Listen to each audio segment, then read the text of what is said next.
White House Press Secretary Kayleigh sparred with CBS reporter Paula during a contentious press briefing Thursday.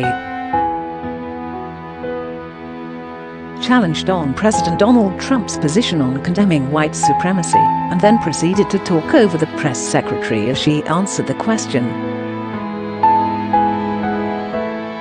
Began by pointing out some of the actions taken by to combat white supremacy, such as his plan to prosecute the KKK as domestic terrorists and to designate lynching as a national hate crime.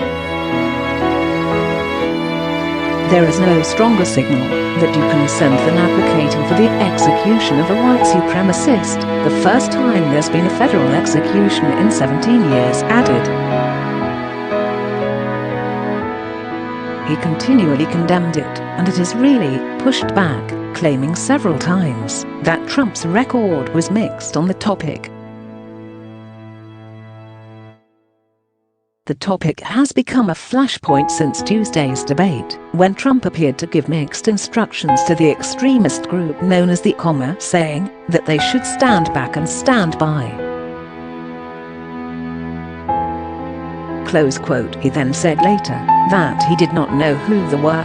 His record is not mixed in the slightest, replied, referencing the Reverend Jesse Jackson's praise for Trump serving the underserved communities and noting that Mar-A-Lago was the first golf club in Palm Beach that was open to both Jews and African Americans.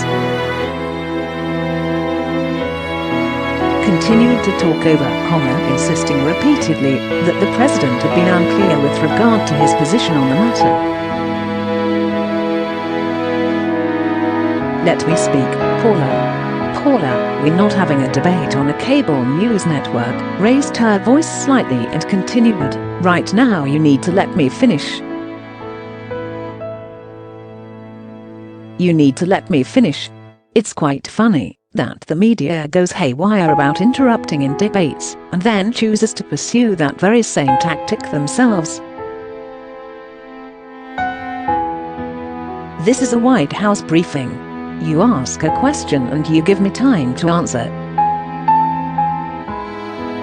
Close quote. Trump ran into a similar situation when he was asked repeatedly to denounce former KKK Grand Wizard. He also claimed to not know who Duke was at the time, despite denouncing him as a racist and a bigot in 2000.